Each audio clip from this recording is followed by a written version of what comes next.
श्रीमद्भागवत महापुराण महात्म्य चतुर्थोध्याय हिंदी अनुवाद के साथ में तस्याग्रम समालोक्य फलमेकं सदत्तवान् इदं भक्ष्य पत्न्या त्वं ततः पुत्र भविष्यति सत्यं शौचं दया दानमेकभक्तं तु भोजनं वर्षावधि स्त्रिया कार्यं तेन पुत्रोऽति निर्मलः एवमुक्त्वा ययो योगी विप्रस्तु गृहमागतः पत्न्याः पाणोफलं दत्त्वा स्वं यातस्तु कुत्रचित् तरुणी कुटिला तस्य सख्याग्रे चरुरोधः अहो चिन्ता ममोत्पन्ना फलं चाहं न भक्षयेत् फलभक्षेण गर्भः स्यात् गर्भेणोदरवृद्धिता स्वल्पभक्षं ततो शक्तिर्गृहकार्यं कथं भवेत् दैवाद् घाटी प्रजेत् ग्रामे फलायेत् गर्भिणी कथं शुकवह्नि वसेत् गर्भस् तं कुक्ष्य कथमुत्सृजेत् तिर्यक् चेदगतो गर्भस् तदा मे मरणं भवेत् प्रसूतौ दारुणं दुःखं सुकुमारी कथं सहे मन्दायां मयि सर्वस्वं ननान्दा संहरे तदा सत्य शौचादिनियमो दुराराध्य सदृश्यते लालने पालने दुःखं प्रसूतायाश्च वर्तते वन्द्या वा विधवा नारी सुखिनी चेति मे मतिः एवं कुतर्कयोगेन तत्फलं नैव भक्षितम् पत्न्या पृष्टं फलं भोक्तं चेति तयेरितम् एकदा भगिनी तस्यास् तद्गृहं स्वेच्छया गता तदग्रे कथितं सर्वं चिन्तयं महति हि मे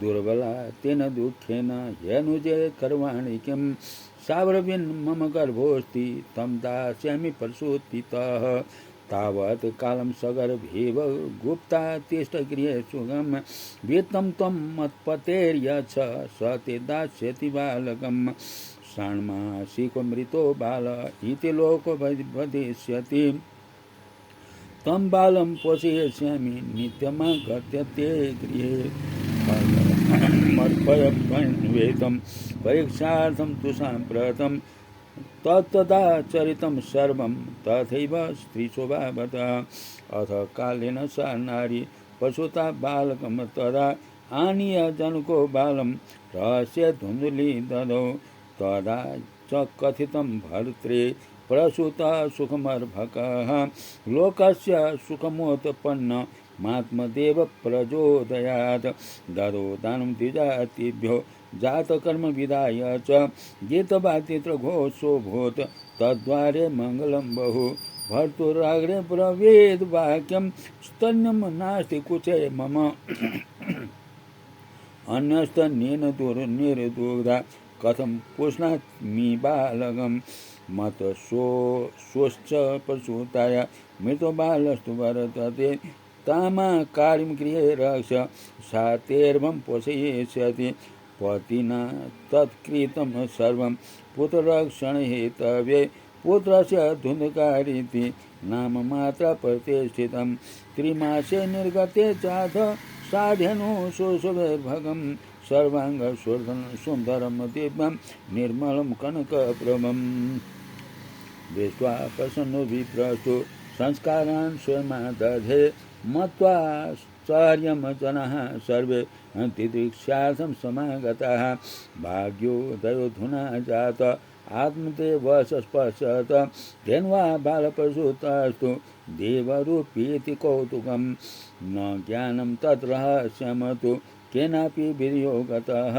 गोकर्णं तं सुतं दृष्ट्वा गोकर्णं नाम चाकरोत् कियत्कालेन तौ जातौ तरुणौ तनया बुभौ गोकर्ण पंडितो ज्ञानी धुन्धुकारी महाखलः स्नान शौचक्रियाहीनो दुर्भक्षी क्रोधवर्धितः दुष्परिग्रहकर्ता च स्वहस्तेन भोजनं चोरः सर्वजनद्वेषी परवेशं प्रदीपकः लालनायार्भकान् धीरित्वा सद्यः कूपे न्यप्रार्थयत् हिंसकः शस्त्रधारी च दीनान् दानं प्रपीडकः चाण्डालाभिरतो नित्यं पाशहस्तं सुसङ्गतः तेन वेशकुसङ्गेन पितरं वित्तं तु नाशितम् एकदा पितरौ ताड्य पात्राणि स्वयमाहरद तत्पिता कृपणः प्रोचैर्धनहीनो रुरोधः बन्धत्वं तु समाचीनं कुपुत्रो दुःखदायकः क्व तिष्ठामि क्व गच्छामि को मे दुःखं व्यपोहयेत् प्राणास्त्यजामि दुःखेन हा कष्टं मम संस्थितं तदानीं तु समागत्य गोकर्णो ज्ञानसंयुतः बोधयामास जनकं वैराग्यं परिदर्शयन् असार खलु संसारो दुःखरूपीं विमोहकः सुतः कच धनं कच स्नेहवान् ज्वलते निशम् न चेन्द्रस्य सुखं किञ्चिन् न सुखं चक्रवर्तिनः सुखमस्ति विरक्तस्य मुनेरेकान्तजीविनः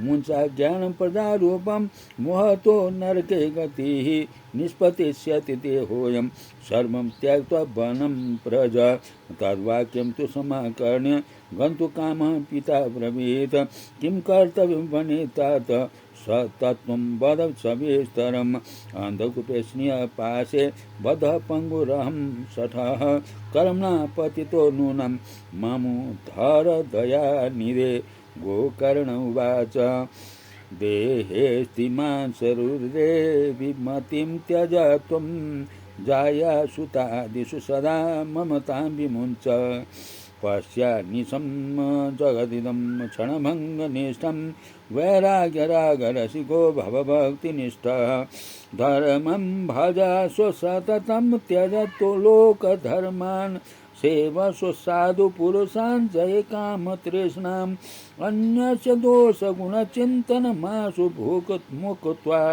सेवा कथा रसमहो नितरां पिब त्वम् एवं सुतोक्तिवशतोऽपि गृहं विहाय यातो वनं स्थिरमतेर्सति कतषष्टिवर्षः युक्तो हरेरनुदिनं परिचर्ययासो श्रीकृष्णमापनियतं दशमस्य पाठात् एवं सुतोक्तिवशतोऽपि गृहं विहाय यातो वनं स्थिरमतिर्गतषष्टिवर्षः युक्तो हरेरनुदिनं परिचर्ययासो श्रीकृष्णमापनियतं दशमस्य पाठात्।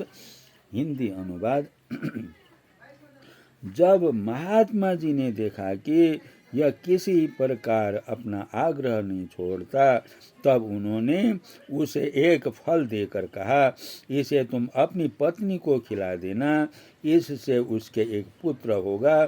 तुम्हारी स्त्री को 1 साल तक सत्य, शौच, दया, दान और एक समय एक ही अन्न खाने का नियम रखना चाहिए। यदि वह ऐसा करेगी तो बालक बहुत शुद्ध स्वभाव वाला होगा। यूं कहकर वे योगी जन चले गए और ब्राह्मण अपने घर लौट आए। वहां आकर उसने वह फल अपनी स्त्री के हाथ में दे दिया और स्वयं कहीं चला गया। उसकी स्त्री तो कुटिल स्वभाव की थी ही। वो रो रो कर अपनी एक सखी से कहने लगी, सखी, मुझे तो बड़ी चिंता हो गई। मैं तो यह फल नहीं खाऊंगी। फल खाने से गर्भ रहेगा और गर्भ से पेट बढ़ जाएगा, फिर कुछ खाया पिया जाएगा नहीं। इससे मेरी शक्ति क्षीण हो जाएगी। तब बता, घर का धंधा कैसे होगा? और दैववश यदि कहीं गांव में डाकुओं का आक्रमण हो गया तो गर्भिणी स्त्री कैसे भागेगी? यदि सुखदेव जी की तरह यह गर्भ भी पेट में ही रह गया तो इसे बाहर कैसे निकाला जाएगा? और कहीं प्रसव काल के समय वह टेढ़ा हो गया तो फिर प्राणों में से भी हाथ धोना पड़ेगा। यूं भी प्रसव के समय बड़ी भयंकर पीड़ा होती है। मैं सुकुमारी भला यह सब कैसे सह सकूंगी? मैं जब दुर्बल पड़ जाऊंगी तब ननद रानी आकर घर का सब माल मत्ता समेट ले जाएंगी और मुझसे तो सत्य शौच आदि नियमों का भी पालन होना भी कठिन ही जान पड़ता है। जो स्त्री बच्चा जनती है उसे उस बच्चे के लालन पालन में भी बड़ा कष्ट होता है। मेरे विचार में तो बंध्या या विधवा नारी ही सुखी होती हैं। मन में ऐसे ही तरह तरह के कुतर्क के उठने से उसने वह फल नहीं खाया, और जब उसके पति ने पूछा फल खा लिया, तब उसने कह दिया हाँ खा लिया। एक दिन उसकी बहन अपने आप ही उसके घर आई। तब उसने अपनी बहन को सारा वृत्तांत सुनाकर कहा कि मेरे मन में इसकी बड़ी चिंता हो रही है। मैं इस दुख के कारण दिनों दिन दुबली हो रही हूँ। बहन, मैं क्या करूँ? बहन ने कहा, मेरे पेट में बच्चा है, प्रसव होने पर वह बालक मैं तुझे दे दूंगी। तब तक तू गर्भवती के समान घर में गुप्त रूप से सुख से रह। तू मेरे पति को कुछ धन दे देगी तो वे तुझे अपना बालक दे देंगे। हम ऐसी युक्ति करेंगे कि जिसमें सब लोग यही कहें कि इसका बालक 6 महीने का होकर मर गया, और मैं नित्य प्रति तेरे घर आकर उस बालक का पालन पोषण करती रहूंगी।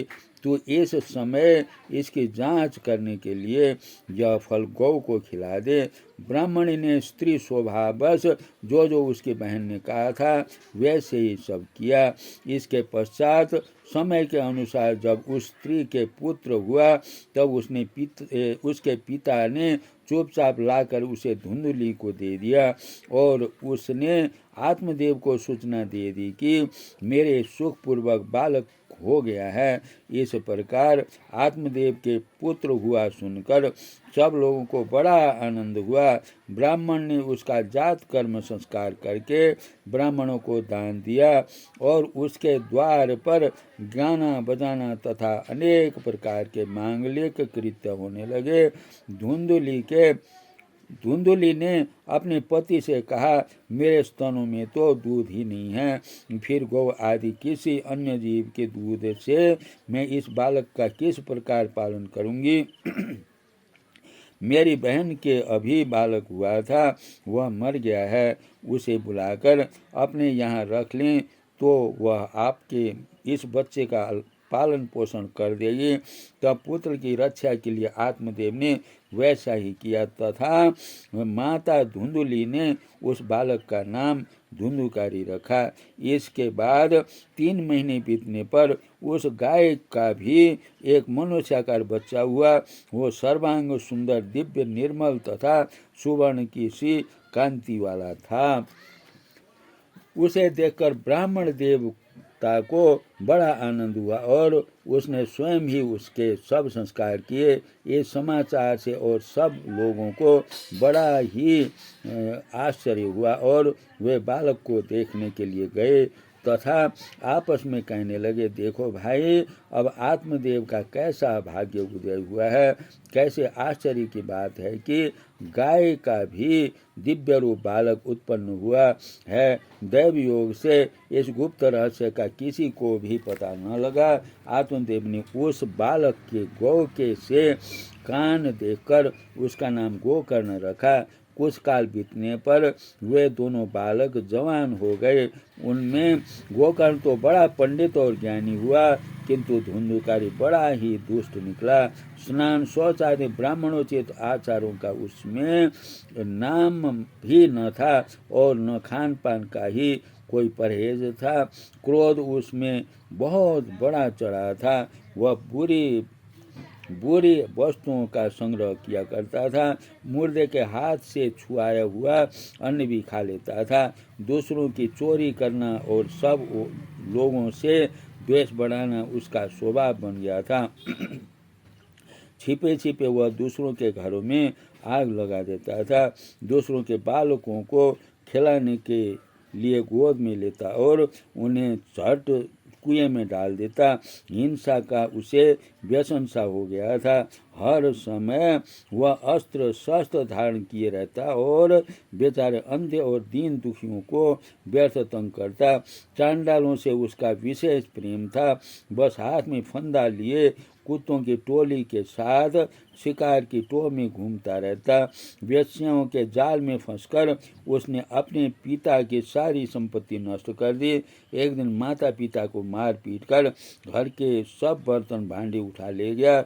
इस प्रकार जब सारी संपत्ति स्वाहा हो गई तब उसका कृपण पिता फूट फूट कर रोने लगा और बोला, इससे तो इसकी माँ का बांझ रहना ही अच्छा था। कुपुत्र तो बड़ा ही दुखदायी होता है। अब मैं कहाँ रहूं, कहाँ जाऊं, मेरे इस संकट को कौन काटेगा। हाय, मेरे ऊपर तो बड़ी विपत्ति आ पड़ी है। इस दुख के कारण अवश्य मुझे एक दिन प्राण छोड़ने पड़ेंगे। उसी समय परम ज्ञानी गोकर्ण जी वहाँ आए और उन्होंने पिता को वैराग्य का उपदेश करते हुए बहुत समझाया। वो बोले, पिताजी, यह संसार असार है, यह अत्यंत दुख रूप और मोह में डालने वाला है। पुत्र किसका, धन किसका, स्नेहवान पुरुष रात दिन दीपक के समान जलता रहता है।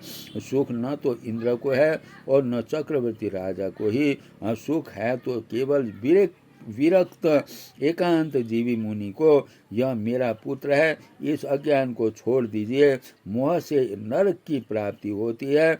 यह शरीर तो नष्ट होगा ही, इसलिए सब कुछ छोड़कर वन में चले जाइए। गोकर्ण के वचन सुनकर आत्मदेव वन में जाने के लिए तैयार हो गए और उनसे कहने लगा, बेटा, वन में रहकर मुझे क्या करना चाहिए, यह मुझसे विस्तार पूर्वक कहो। मैं बड़ा मूर्ख हूँ। अब तक कर्म व स्नेह पास में बंधा हुआ अपन की भांति इस हर रूप अंधेरे कुएं में ही पड़ा रहा हूँ। तुम बड़े दयालु हो, इससे मेरा उद्धार करो। गोकर्ण ने कहा, पिताजी, यह शरीर हड्डी, मांस और रक्त का पिंड है। इसे आप मैं मानना छोड़ दीजिए और स्त्री पुत्र आदि को अपना कभी न माने। इस संसार को रात दिन क्षण भंगुर देखें। इसके किसी भी वस्तु को स्थायी समझकर उसमें राग न करें। बस एकमात्र वैराग्य रस के रसिक होकर भगवान की भक्ति में लगे रहें। भगवत भजन ये सबसे बड़ा धर्म है। निरंतर उसी का आश्रय लिए रहें। अन्य सब प्रकार के लौकिक धर्मों से मुख मोड़ लें। सदा साधु जनों की सेवा करें। भोगों की लालसा को पास न फटकने दें तथा जल्दी से जल्दी दूसरों के गुण दोषों का विचार करना छोड़कर एकमात्र भगवत सेवा और भगवान की कथाओं के रस का ही पान कीजिए। इस प्रकार पुत्र की वाणी से प्रभावित होकर आत्मदेव ने घर छोड़ दिया और वन की यात्रा की। यद्यपि उनकी आयु उस समय 60 वर्ष की हो चुकी थी, फिर भी बुद्धि में पूरी दृढ़ता थी। वहाँ रात दिन भगवान की सेवा पूजा करने से और नियम पूर्वक भागवत के 10वें स्कंद का पाठ करने से उन्होंने भगवान श्री कृष्णचंद्र को प्राप्त कर लिया। ओम नमः इति श्री पद्म पुराणे उत्तरखंडे श्रीमद् भागवत महात्म्ये विप्र मोक्षो नाम चतुर्थोऽध्यायः। सर्वे भवन्तु सुखिनः, सर्वे सन्तु निरामयाः, सर्वे भद्राणि पश्यन्तु मा कश्चित् दुःखभाग् भवेत्। ओम नमः।